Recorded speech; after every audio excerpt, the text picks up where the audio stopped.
Assalamualaikum warahmatullahi wabarakatuh. Waalaikumsalam warahmatullahi wabarakatuh. Bagaimana kabarnya anak-anak? Alhamdulillah sehat Pak Gito. Semoga kalian sudah sarapan dan sudah siap untuk menerima materi berikutnya.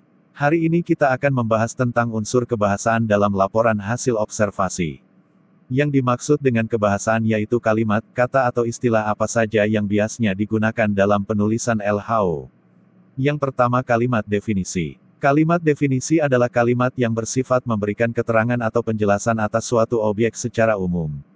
Contoh kalimat definisi adalah ialah, yakni, merupakan, yaitu. Contoh penggunaan kalimat definisi sebagai berikut. Karnivora adalah sebutan untuk kelas binatang yang hanya memakan daging. Coba kamu Iwan buat contoh penggunaan kalimat definisi. Nenek adalah sebutan untuk ibu dari ayah atau ibu kita. Benar sekali. Yang kedua adalah kata benda. Kata benda adalah kata yang menyatakan segala sesuatu yang dibendakan. Contoh kata benda, sepeda, gempa bumi, gunung, tarian, mobil. Ketiga kata kerja material. Kata kerja material adalah salah satu jenis kata kerja yang mengarah pada berbagai bentuk kegiatan secara fisik atau anggota tubuh. Contohnya bergerak, melihat, tubrukan. Unsur kebahasaan yang keempat yaitu afiksasi atau imbuhan. Afiksasi adalah proses pembentukan kata dengan mengimbuhkan afiks, imbuhan, pada bentuk dasar, baik bentuk dasar tunggal maupun kompleks. Jadi dalam afiksasi itu ada dua yaitu kata dasar dan kata bentukan. Kata dasar yaitu kata yang belum mendapat imbuhan, pemajemu atau pengulangan. Kata bentukan adalah kata yang telah mendapat imbuhan, pengulangan, pemajemukan. Contohnya seperti berikut. Minum merupakan kata dasar. Minum merupakan kata kerja. Setelah mendapat imbuhan an, maka akan menjadi minuman.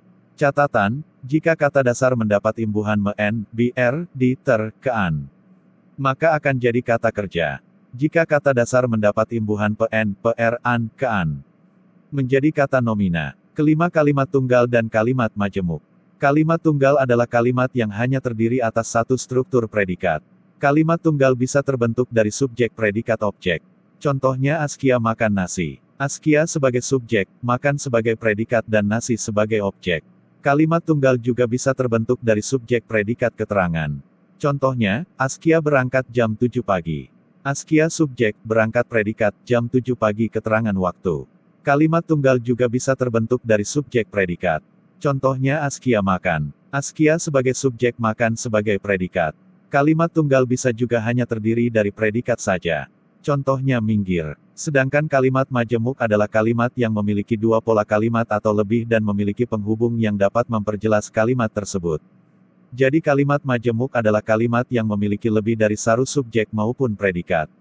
Jenis kalimat majemuk. 1. Kalimat majemuk setara. Kalimat majemuk setara ada 3. Kalimat majemuk setara sejalan. Contohnya adik sedang tidur ketika kakak sedang mengerjakan tugas. Kalimat majemuk setara berlawanan. Contohnya si sulung selalu bangun pagi, sedangkan si bungsu selalu bangun terlambat.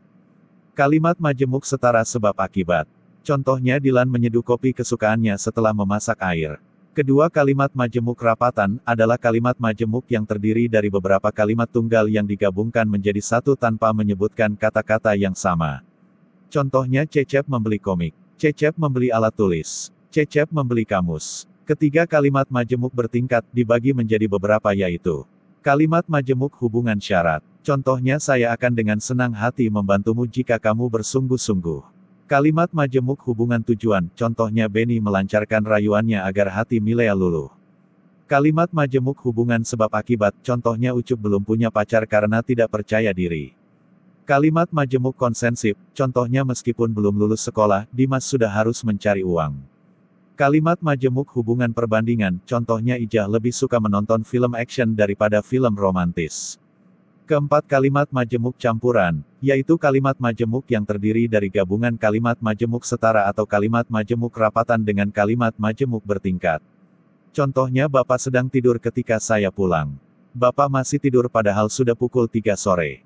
Sampai di sini dulu pembahasan tentang unsur kebahasaan dalam laporan hasil observasi. Jika ada pertanyaan silahkan. Jika tidak ada yang ditanyakan, saya cukupkan. Jaga kesehatan dan jangan lupa bahagia. Assalamualaikum warahmatullahi wabarakatuh.